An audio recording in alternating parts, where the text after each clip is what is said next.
So I was telling you about how a two-day stakeholder dialogue as far as National Health Insurance Scheme is concerned has ended, and a number of recommendations have been made. But you also recall that the National Health Insurance Scheme has been in the news for some very distasteful reasons, especially when HISPAG had mentioned that it would no longer offer services to National Health Insurance card bearers because of the authority's inability to clear some debts owed it.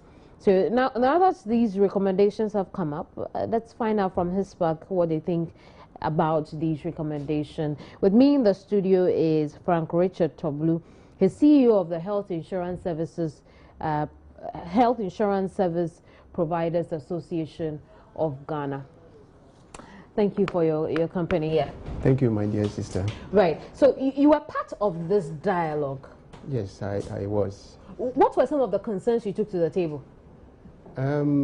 Apparently, I might say that this particular dialogue is long overdue because looking at the National Health Insurance Authority, in other words, the scheme as an organization, is actually risk sustainability issue because if you critically look at the amount of claims paid by the National Health Insurance Authority, if we take the average, in 2013, it's 74 cedis per average. Now, the premium on average is also 10 cedis. That means that we have a difference of almost 60 Ghana cedis that somebody has to contribute. Again, if you also look at the financing gap that exists now as we speak, is about 302 million Ghana cedis that somebody must cough, either the government or the health insurance through some other financing activities. That is when the National Health Insurance Authority will not collapse. I mean, that is the situation at the moment. Because if that funds is not readily available, it means that going forward, the National Health Insurance cannot operate. I see. So the problem for HISPAG was release funds. Yes, it actually. It had to do mainly with funds. Let's look at post the dialogue. When we look at the 6-point communique released in terms of fundamental restructuring of the National Health Insurance Scheme going forward. First of all, let me just get a brief overview of these recommendations. You were part of that. You were part of the group that came out with it. Yeah, following the recommendations that from the forum, I realized that these recommendations were just straight to the point. But then my difficulty is as to whether these recommendations are actually going to be implemented. It's also another ballgame altogether. Now, if these recommendations are implemented, it therefore means that providers would have a sigh of relief and that they would have enough revenue to finance their daily activities. And that is what we are looking up to. Because, frankly speaking, if these recommendations is put in the shelf and nothing is done about it, then of course we are not going anywhere. Now, again, when you look at recommendation number 6, increase in the health insurance levy. Last year, it was recommended that the national health insurance levy should be increased by at least 1% or so. And that was taken to Parliament. And as we speak now, that nothing has been heard about it. As to whether it has been done, somebody else has taken that money to somewhere. We are not very much aware of that situation. But of course, we were very much aware that that bill was sent to the Parliament for the national health insurance to get that money. And it has never been given to us as providers. We've never heard anything. Well, in a bit, we should get some answers from the National Health Insurance Authority. Salome Adonu, who is communications manager for the authority, should join us over the telephone pretty shortly. He'll probably give us a summary of this communique and what's happened to the increment in levy that was sent to Parliament, like Frank is saying. But then again, my question is, how does this address your issue? This communique address the issue of funds you sent to the table? Yes, apparently what we are saying is that if the national health insurance levy is increased, it will actually bring some funds to the coffers of the national health insurance. That is where we are happy. because we're talking about sustainability of the scheme, and the sustainability has to do with availability of funds. So if the funds is not readily available, it means that the sustainability is risk, and then the facilities that have provided claims to the National Health Insurance Authority and the scheme in particular for reimbursement would not have their money. You understand? So when their money is not forthcoming, then there is a problem. So that point number 6 is actually addressing the concern of the hospitals, clinics, and the maternity homes in the country. That is a very good news for us. Now, again, let me also quickly correct something. Now, we are saying that the National Health Insurance hadn't paid us for some time now. And on that note, the Chamber of Pharmacy is saying that they are going to withdraw supply, which of course they have started. They not supply to us if we owe them more than 2 months. So actually that is giving us a huge burden, to the extent that if the available medicines that we have now is exhausted, it means that we will not be able to have money to buy another drugs to our various hospitals, clinics, and then the maternity homes to service people who will come the next time. And that would mean that the hospitals will be collapsing along the line. So we are saying that, fine, instead of giving the drugs to the patients, there are some drugs that are very essential. We will make them to pay for it so that we'll be able to raise enough revenue to buy those drugs to replenish our stock, so that in case somebody comes under emergency condition, we will definitely have some medicine to resuscitate the person if the person is in a critical condition. That is our position. So we are actually not withdrawing all services. For diagnosis and other things, we will give it because it is mandatory. You know, we all living in the global village. But when it comes to medicines, you can't. The medicines, no, we don't produce medicines. Let's continue the conversation after this quick break.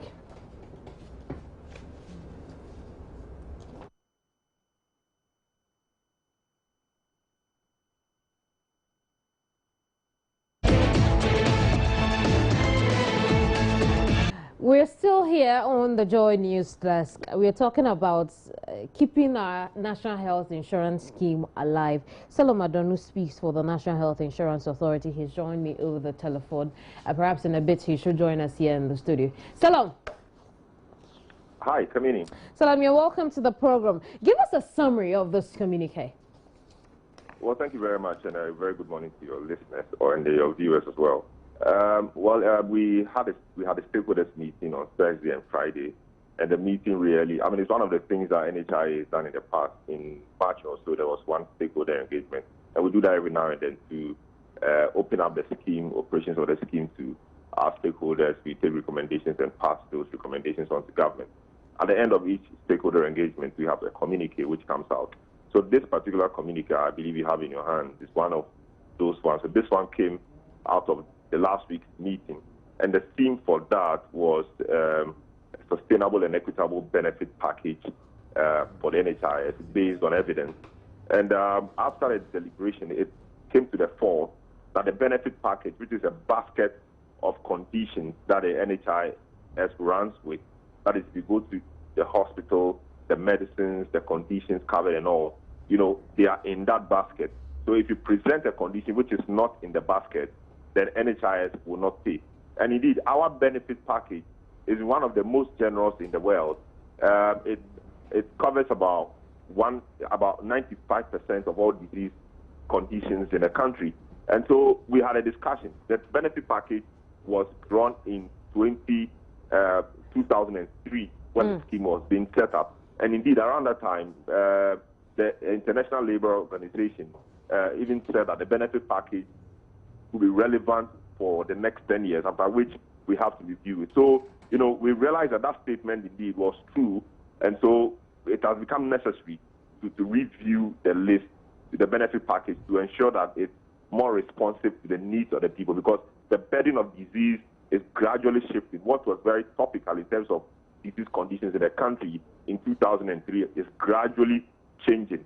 The epidemiological data we have and the general demography of Ghanaians and all suggest that, we have to relook at it. So that was what we went to kickstart. When we take a look at the 6-point communique, when it comes to benefits package and expanding it, how do these pointers address that issue? Yes, the benefit package is very broad, and the broadness of it has implications for the sustainability of the scheme. And so what we are seeking, I think we have lost Salom over the phone, but he should join us in the studio in a bit, just a few minutes from. In a few seconds, he should join us here. But Frank Richard Toblu is CEO of HISPAC. He's here with me in the studio. So he was telling us how broad the benefits package is. But you, as a service provider, what exactly or how do you view the benefits package and how it can be improved? Yeah, as it stands now, you see, the basis of providing health care under the National Health Insurance begins from the benefit package. Now, if the benefit package is so broadened to the extent that the health insurance tend to carry everything along, it will not help them. Now, so at the forum, at one of the sessions, I do remember that we were talking about reducing the benefit package to the extent that some services would have to be left out. That was the discussions at the forum. Now, in another area, we were also saying that, fine, we can also increase the benefit package and then talk about co-payment. Now, you see, when we talk of co-payment, this is what most people do not want to hear, especially the politicians in this country. They actually do not want to hear the word co-payment because of its political connotation. Now, but then it is one thing that is existing as we speak. Now, if you go to some of the big hospitals in this country, I don't know if I have to mention their names, but let me leave that one. No, I'm not sure you have to. I don't have to. If you go to some of these institutions, they are owned by the state, the government hospitals. The co-sharing is ongoing, unabated. But then the unfortunate part of it is that if it happens at any private facility, the National Health Insurance will quickly descend on that private facility and then mete out the appropriate punishments there may be. But then it exists, the co-sharing exists. So what we have to do as an institution to ensure that we sustain the National Health Insurance scheme and then enable, every Ghanaian to have that service is to regularize the co-sharing, which is ongoing. Now, let me also give you some statistics. In the US, where the co-sharing exists, life expectancy there is about 71%. If you go to Brazil, co-sharing exists under their national health insurance, life expectancy is 75%. Germany has 80% life expectancy. Now, in Ghana, where there is no co-sharing, we have 61% life expectancy. So you could imagine, you see it? So it therefore means that there are some relationship between co-sharing and life expectancy. So co-sharing, which is also co-payment. Co-payment, you understand. So, for example, if you go to the hospital and there are some services that are not in the bucket, the person is made to pay. But then let us also not underestimate the fact that the National Health Insurance is supposed to be a social benefit sort of to the generality of people in this country. So what we have to do as a nation is to ensure that we have the basic benefit package that each and every Ghanaian would have access to. That is what we have to be looking at. So if each and every Ghanaian has that benefit package, then I think we'll be making a headway. I see. Now, Salom Adonu has joined our conversation, and we should continue the discussion with him now. Salom, you're welcome. Thank you very much, Kamini. And, regards to viewers and my very good colleague. Absolutely. And so the idea is to improve the benefits package.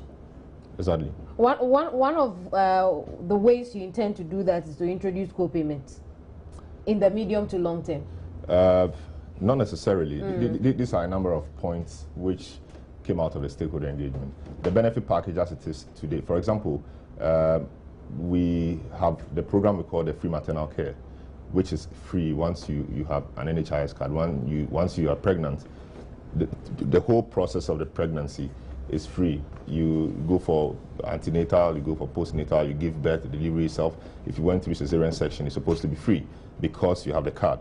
Now, the issue of equity and benefit package and all comes in when, for example, let's say you community, for example, if you have an NHIS card and God blesses you with pregnancy and you go to the hospital, you know, should it be free for you? That is the question, because you have some means of livelihood and you should be able to pay.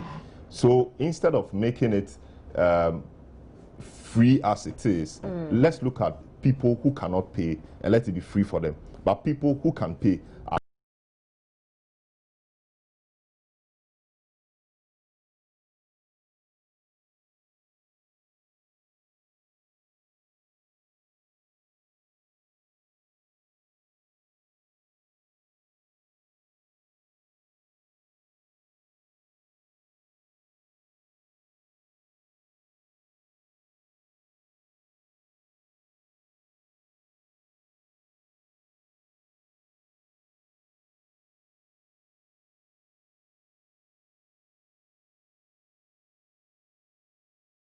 are a lot of these things are in the law. So children under 18 years or people under 18 years are not supposed to pay premiums. They are supposed to enjoy the service premium free. That is free. People above 70 years, they are supposed to enjoy it free. You know, that is how the law has couched it.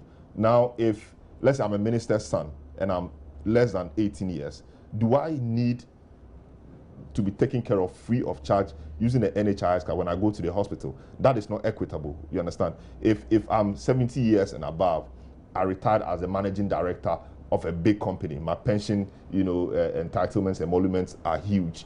Must the state pay for me? Would that be equitable? Would that be fair? You know, so this is what the discussion we are having. As we speak right now, about 70% of the total membership of the NHIS, you know, do not pay premiums. So how is the NHIS able to pay the claims on behalf of those people when they go to the hospital? But Salam, how do we intend to go into co-payments? I mean, let's look at the examples you have given. The woman who earns thousands of cedis at the end of the month, or the very rich bank manager, will that person be on the national health insurance scheme at all? Of course, by law, everybody is supposed to be on the national health insurance scheme. You look at Act 852, which is the law governing the scheme now. Then a lot of us may be breaking the law. Of course, it is compulsory to be on the national health insurance scheme. It is mandatory, as a matter of fact. And, you know, somebody, like you said, then you'll be breaking the law. How then do we punish you? I mean, punish in quotes. It's not a criminal offense. We'll not jail you. I mean, but we are working with government and the relevant institutions to make the membership of the NHIS a prerequisite for many things. Now, you see a lot of the senior secondary school students, before they get admission or before they are processed for school, they must present the NHIS card. That is how we are doing it. So without the NHIS card, for example, you cannot get access to the school. That is compulsory. I mean, there are discussions ongoing. DVLA, for example, before you have your license, they could, as part of the requirements, ask you to submit your NHIS card and a number of other things, which, I mean, the lawmakers and I mean, we are all considering. So, you know, the compulsory nature or the mandatory nature of it is for a reason. This is a social health insurance scheme. It is the pooling of resources. So what it means is that the rich and the strong will support the poor and the weak. So today, if I earn thousands of cedis and my brother somewhere in the village doesn't earn that much, you know, how much can I contribute, you know, to help him? He is weak today. So when I contribute, he also contributes what he can contribute. If he can't, that's fine. That is why it's a social scheme. That is why government has a huge stake in it. You know, that's why we pay taxes and all. That should be able to take care of him. But equity, you know, requires that, you know, everybody pays what he has to pay. If the person cannot pay, fine, the state will take care of the person. So in terms of co-payment, the law frowns actually on co-payment. So it's not an immediate of course, thing the communique says it's a medium to long term. We're looking at the sustainability of the scheme way into the future. 20 years time, can we still have the NHIS operating the way it's operating? 20 years time, can we say that our benefit package covers about 95% of disease conditions? You know, can we still say these things? And how sustainable are these things? If you go to other countries, for example, they have a basic benefit package or a basic scheme which takes care of everybody, the primary healthcare needs of everybody. But when the framers of our program were designing it, I mean, in their own wisdom, I mean, it was a collaborative thing, all sides of, you know, the divide.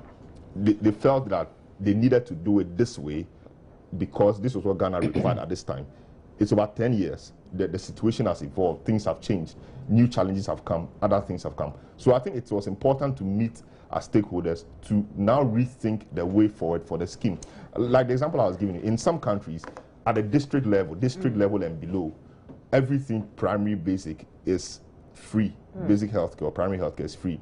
If you move to the secondary health facilities, the tertiary, the Kolibus and the Kofanoches and the Ridge hospitals and co, you only have to go there when you are referred. If you are referred, the system takes care of you. But if you walk there yourself, you know, because the systems must work, the various levels must work. If you walk to a tertiary institution or a tertiary health facility yourself, you know, you are not supposed to go there with a primary healthcare need. But if you go there, fine, they can't turn you away, but you pay. You know, so we can look at all these, a mixture of things we can optimize to see the way forward better. So this is not a conclusion, it is recommendations stakeholders have made, which will be presented to government. And government Frank, I'm going to let you come in at this point, especially with regards to the co-payments and how the poor might be paying for the rich might be paying for the poor, rather. You see, apparently, if you we want to be fair to ourselves as a nation, like my brother rightly put it, co-payments exist. Let's be very frank. It exists as it stands. So it's against even though the law frowns on it exists. If you go to some institutions, they are doing it. I mean, that is a fact we cannot run away from. But then if you go to private institutions where somebody call the call center of the National Health Insurance and say, I have been to this hospital and they collect 1 cedi from me, you will see the National Health Insurance descending heavily on that private facility. I mean, that is the fact we cannot run away from. Now, again, so what we are suggesting strongly is that, fine, why not we regularize it to some extent? You understand? Now, one, we can also do what you call, we broaden the benefit package. Okay, and then introduce the co-payment or limit the benefit package, all right, and allow the system to run. We'll get into the benefit package itself, but I just want us to be very clear on the co-payments. Salom, again, let me just come back to you briefly in 30 seconds so that we can move on to the benefits package itself, whether we have to broaden it or reduce it. So I'm rich. I want to use the National Health Insurance card for any hospital. For instance, if I go to one very, very expensive hospital, I want to use the National Health Insurance, which does not accept private facility, which does not accept the National Health Insurance scheme. But I register all the same. What would I be using the card for? Because I'm registering, I'm not using it. It can't even pay for the facility where I go to. I won't need the card for anything at all, and it's renewable. If I don't renew, you still don't make the money you're looking for anyway. Yeah, there's a reason why it's in the law. I mean, there's a reason why it's also called a social health insurance scheme. There's a reason why it's called a risk pooling tool. You know, what it means is that we are each other's keeper. You know, I may pay or I may renew or register to be an NHIS member, but in actual fact, maybe the whole year I've not been ill, so I don't get to go to hospital, so I don't get to utilize that amount I've expended on the card. But that doesn't take away from the principles underpinning the insurance. And I'm sure the makers of the law considered all these things, but still came out to say that for this reason, it is supposed to be like this. You know, when the rich and the poor, when everybody contributes, you know, you have more money available to you to take care of people. You may not be using it yourself, but your relative somewhere who doesn't have money and will be enjoying it for free may be benefiting from your contribution. You will never know. We believe that as a society, we are interconnected. You already pay taxes. We are interconnected. It's a basic. Wait. Let's take it one at a time. I'm paying taxes, and so if there should be any benefit, and I've already paid my quota. You know, there are so many ways of raising money. Currently, the bulk of the money the NHIS gets is from the 2.5% levy from the tax or the VAT component of that. That is not enough to keep the scheme afloat. That is why we have a combination of sources of income. We have the tax element, we have the premium, we have some interest on investments we've made, we have a number of other sources, the SNIT contributions. We have a number of, sources we get money from. So one alone may not be enough. The premium is a good component of it. So the fact that okay, so here's it. I register for the card. After it expires, if I don't register again, you don't get that revenue source. I think you're not getting me well. The card is renewable yearly. So as far as it's mandatory by law, you are supposed to keep renewing. Now, here's the question. If you go somewhere that a card is required for something and it's not active, it means it's not active. You see, I like the idea that the haves should pay for the have-nots. But if we don't put the right structures in place, what the right structures are what? We will not end up getting it. Okay. Where the right structures are you speak about the fact that if you go and you have an expired card, you may not have to use it. But don't forget that we have other sources of identification. We have the passport. We have the driver's license. We are now going to get a biometric national NIA card. I'm happy to. If we should find more concrete ways of making sure that the haves pay for the have-nots. I'm happy to be engaged in this conversation, but I think you are expanding the discussion beyond what the NHIA can do. Beyond what the NHIA can do, and beyond what we can immediately tackle now. For now, it is in the law. So if you are against that, then you find a way of calling for a review of the law. No, I am not against that, but I want to make sure the implementation is without hiccups, so that the haves can actually pay for the have. That is how it is now, because that clause will compel the haves to do what they are supposed to do. It's a society. That is what the law says. Unless, of course, we want to debate the law, but that is what the law says. And our job is not policy making. Our job is not to legislate. But your job will be implementation. How do you intend to do that? So if you have different, that's what we are doing. I mean, it's a stakeholder thing. So we keep collaborating with bodies. Now, I just give you an example. That a lot of the people now, when they are going to secondary school for the first time, they need proof of NHIS. That is one of them. Aside that, you may be very rich. You may get somewhere. You may have to attend hospital. Anything could happen to you. If you have an NHIS card, there is a way that things can get to you. If it's an emergency, the NHIS takes care of it. How do we get money to do that? Of course, you may pay taxes, but is that alone enough to take care of you in that situation? So it's a number of things we put together. So let's progress. It's not unfair. Just 30 seconds. I want us to progress on this part of the conversation. Very well. Okay, perhaps your point has been made, but you mentioned the fact that there is no money. There is very little fund coming through now because of the 2.5. Let me put this in context. No, I think before he gets on, I want to make an important point about the unfairness of it. Yes. I mean, you see, it's not for you to make that point because it is the law. 30 seconds or less. You see, when I say it is unfair, is that let's begin to admit the fact that the National Health Insurance Authority apparently is a regulatory body, and then we have what you call National Health Insurance Scheme. All right. Now, the National Health Insurance Scheme, under the authority, we have also what we call various private health insurance institutions. Okay. Now, if you begin to make this mandatory, that unless you become a member of the National Health Insurance Authority, it means that you are denying other private health insurance institutions in the country their right to have access to the numbers, also to operate as a private health insurance organizations. Of course, if I have health insurance, then it means that there is no need for me to go and have, let's say, a health insurance with any other private health insurance company. You understand what I'm saying? If you want more than the health insurance is giving you, you can go there. Frank, I think I have to take a second look at the law. I just had a conversation with a number of the private health insurance providers, schemes, right before I got here. What they do, the law is it's mandatory. And before we regulate them, so we look at their books, we do a lot of those things. It is, they even want it that way.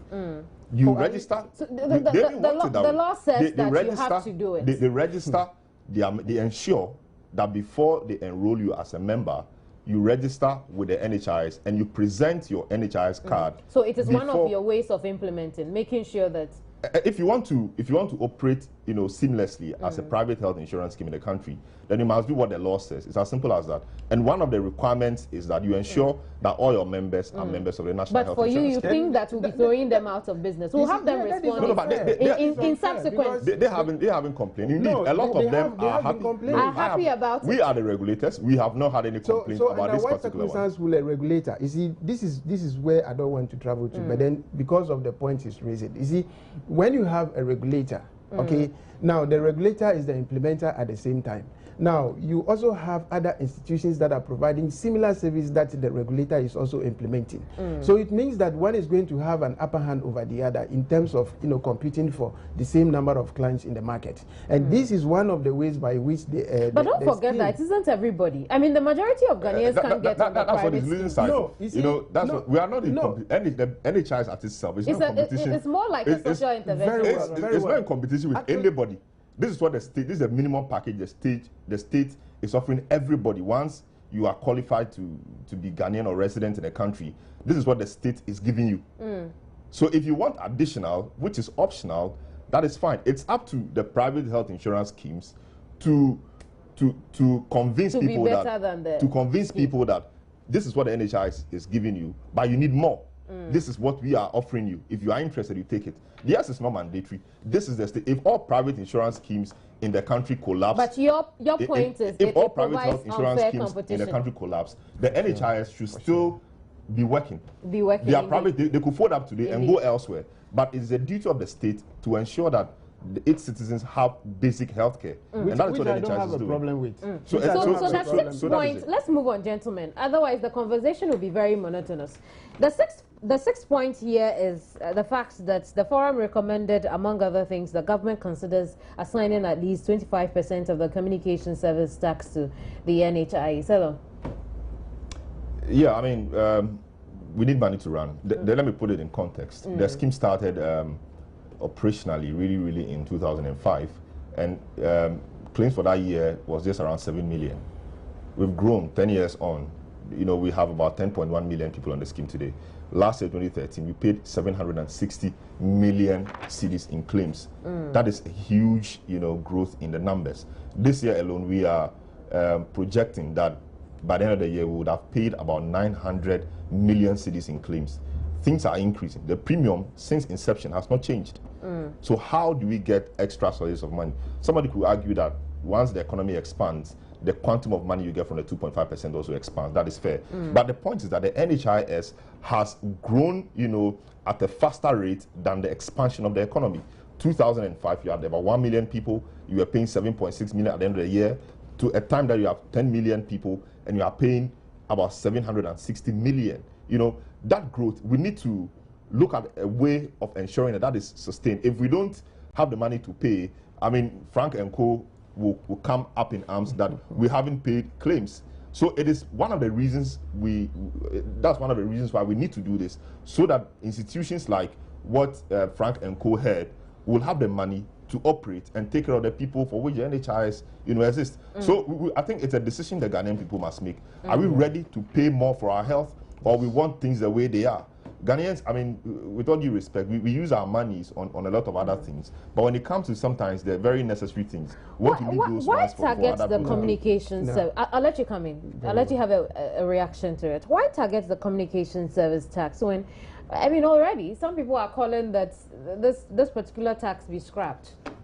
Well, I don't know about that, and it's not in their place to say tax. If you spoke to people, they could even tell you that we shouldn't pay tax at all. Everybody should be free.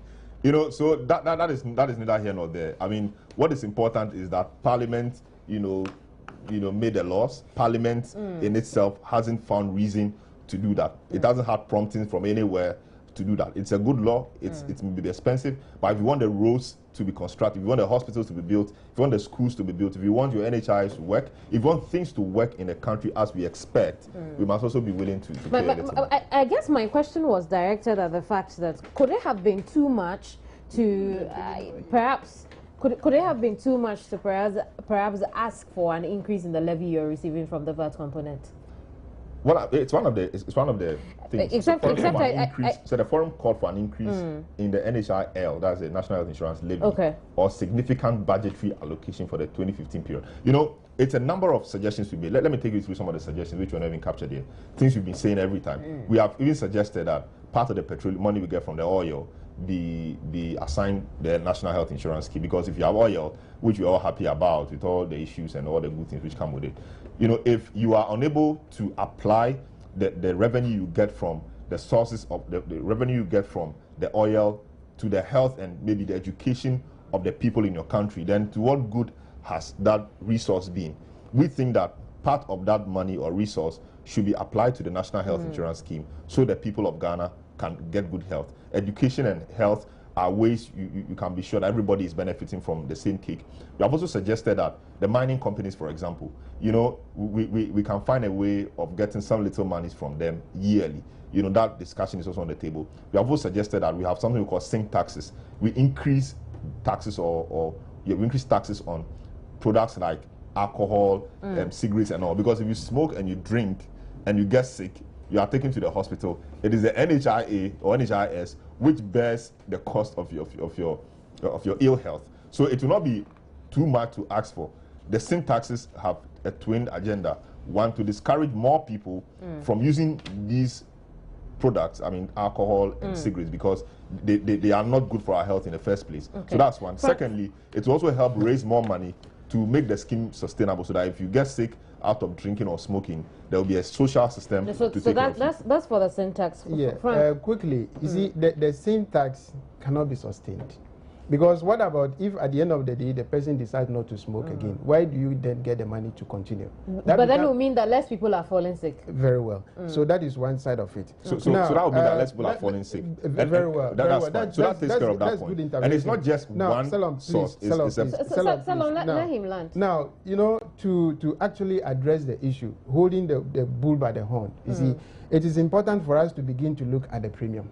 Now, right from the inception of the health insurance in this country, premium has been pegged at 7 cedis 50 pesos, somewhere along that. 7 cedis 20 pesos. All right. Now, this is woefully inadequate for the national health insurance to run. Let's be very real.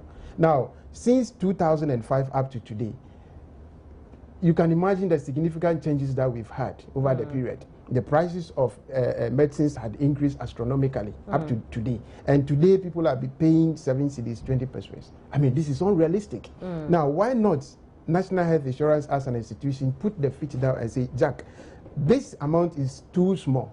We are charging this amount as premium.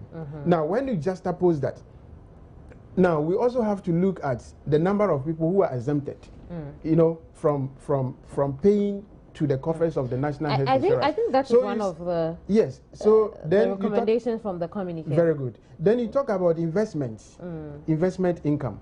Today, as I speak to you now, the Health Insurance Authority is making disinvestment. They are no longer investing because they are not able even to pay claims, let alone investing the money. Are you getting the picture? So you are not also going to get money from investment to support payment of claims. That is number two. Are you getting the picture? So you realize that going forward, the situation is becoming worse and worse and worse and worse. So what we have to do is that, first of all, yes, of course, people will definitely register with the national, by virtue of what he even explained further, that is becoming mandatory for each and every Ghanaian to get registered onto the scheme. So you want the premium to go up? The premium must definitely go up. But don't forget this for the poor Ghanaian. How many Ghanaians can afford? At the forum, let me quickly bring this to fore. At the forum, there was one former minister. I can even mention his name. The former minister under Akufo regime. He mentioned it categorically clear that. You mean the former health minister, Dr. Richard Anane? No, Kukwe. He was minister when the scheme was set. Yes, yes. So he stated it categorically clear that when he went to certain parts in the BA, he asked the people, now, assuming you are supposed to pay for the premium, and then you do not readily have the cash to pay, what proportion of your cocoa can you contribute to pay for your premium? And what they claim to have proposed to contribute to support payment of claims was way ahead of 7 cedis 20 pesos. So it therefore means that the people are more than ready to pay for their health needs. Now, he said he went to the northern part of Ghana, where they declare as very poor people. Now, he said, how much of your yam can you contribute? And what they claim to have contributed around that time to support the payment of their premium was also way far the 7 cedis 20%. So that alone was an indication to the Ghanaians to understand that so your people point would definitely have to pay for their health needs. Otherwise, the hospitals will not be there for them. But is it going? Are they going to pay in cash or kind? Because the NHIA won't run on kind. Very good. Now, what I was giving you is just a synopsis of what is likely to happen. Because if indeed the people are ready to offer this proportion of their yam or their cocoa, it means that that can be sold. But of course, I'm not suggesting that the health insurance should go and sell those things. Then you could quantify that in monetary terms and say, pay this. That is what I'm trying to say. You understand? On all certain terms, the amount paid as premium to me and the leader of his pack is way below the mark. I mean, my dear sister, you know it yourself. 7 cedis, 20%. Now, if you go to hospital today, by the time you are out of hospital, per day, per visit, you are not going to spend not less than 60 to 70 cedis. I mean, per visit. Now, while you are paying 7 cedis, 20%, of course, somebody will say this is a social program. Somebody is contributing, he will not fall sick, and somebody else will go. But then if you look at the statistics available today as we speak, you could see that the proportion of people who go to hospital as against the number who on the scheme now, we are running at risk. Because the utilization is high. Utilization is high. So it means that you cannot underplay these facts that people don't have to pay. Going up on premiums. Well, I mean, it was one of the things you suggested as well. I mean, this is not the first time we are saying this. I mean, it's been said before. But NHIA just can't get up and increase premiums. We can't do that. I mean, he made a brilliant point. But just to add to that, the premiums range between 7.2 cedis to 48 cedis. We call something means test. The premiums are graduated so that based on your economic background, you are able to pay a bit more than people who don't have. So let's say the people who can pay but are not so economically sound should pay, let's say, 7.2 cedis, which is 72,000 old cedis. And those who are rich, should pay at most 48 cedis, which is 480,000 cedis. That's the old cedis. This, at the time of setting up the scheme, was okay. But the scheme has moved on. But the premium has been stagnant. The premium hasn't moved. So one of the things is, okay, should we increase the premiums, or we should increase that, or should we do little of or little of everything to ensure that we have some more money to run the scheme? The scheme will continue to grow. The scheme will continue to do things. But we need to find a way of making the life of the scheme a bit more bearable to itself. If people are using the facility, people are happy. Go to the rural areas, go to the countryside. People are using the facility, they are happy. 90% of people at all OPDs of all health insurance service provider points are holding national health insurance scheme. It means the thing is working, the thing is good for them. So we must find a way of making sure that a thing which is good for them, for which reason they keep coming to hospital, has an extended lifespan, so that 5 years time they can keep using it, 10 years time they can keep using it. That is what this whole discussion is about. And I'm happy that so far the discussion is held quite dispassionately and without political flavor, which is the way we should go as Ghanaians. It was meant for a purpose. It's been 10 years. We've reviewed it. And let me tell you something. The scheme, per initial actuarial analysis, was supposed to have folded up in 2010 if we hadn't introduced certain efficiency measures. So a lot of efficiency measures, were introduced just to extend the lifespan of the scheme. So we are here today. What are those efficiency measures? What are they? No, for example, I mean, we've established 4 zonal. It's a very good point. We have to start wrapping up. 4 zonal claims processing centers. There are inaccuracies in claims submitted, maybe deliberately or not, but there are inaccuracies or errors, we call them. When the scheme began, there was nothing in Ghana before like a health insurance scheme. So everybody was new to everything. People just vetted claims based on minimum training. So you can't, compare how, for example, somebody with a medical doctor or a pharmacist working with a claims processing center will vet a claim compared with how a layman will just vet the claims. So they know what to do. And so we have made significant savings just as a result of the claims processing centers we've saved, a lot of significant savings on, and that alone is helping to extend I the don't life disagree with my brother. I don't disagree with a lot of other things. Let me come in with another efficiency measure. Very well. We have what we call the consolidated would premium leave the account. conversation here and continue later. But Salam, I have a question for you. There have been calls that the levy comes directly to the authority. Did the dialogue consider that? It is law. You know, we don't just operate. It is law. No, but the law. It could have started. A conversation could have started. Of course, it's been talked about several times. But there's a law. Levies and taxes collected from the people of Ghana on behalf for government must go to a certain account. You understand? The consolidated account. From there, the Minister of Finance and his people will sit down and make the disbursement. This is okay. NHI, you have 2.5% of this. This is your money for this quarter or for this period. Now the question: why should it take 6 months before the minister works on that and release money to the National Health Insurance Authority? That's certainly an answer I cannot give because I do why not work should with it the take that finance much? ministry. Because if you are receiving money from the generality of people in this country into a consolidated fund, now why should it take you such a long period of time for you to release money to the National Health Insurance Authority for onward transmission to the providers? Why should it take that much? Have you had your issue with the National Health Insurance Authority solved?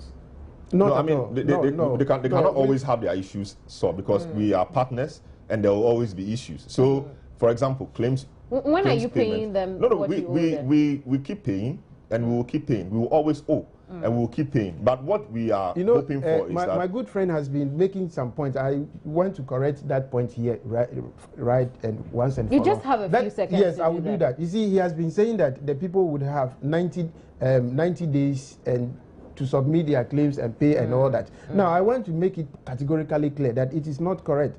It's supposed to be, now they have 60 days within which they're supposed to submit their claims. Now, when the claims are submitted in 60 days, within 60 days, now the very first day the authority received the claims, then the count begins for day 1 up to the 4 weeks within which the authority has to pay. By some special convention and arrangements, you see, the providers have agreed. But it doesn't happen. Now I really have to go. It's just 60 days. So 60 days plus 4 weeks. Thank you very 4 much, weeks gentlemen. We'll continue the conversation. That is we'll continue the conversation later. No, it's not. We'll continue the conversation later. Matilda, guys, join me over the phone just so you have an idea of what will bring you on news today. Matilda. Hello, Matilda. Hello, I can hear you. Matilda, what have you observed at the Labour Relations Ministry right now? Well, I have seen a number of the labor unions turning up for the meeting with the Minister of Labour has called for in regards to their strike. I've seen a number of them.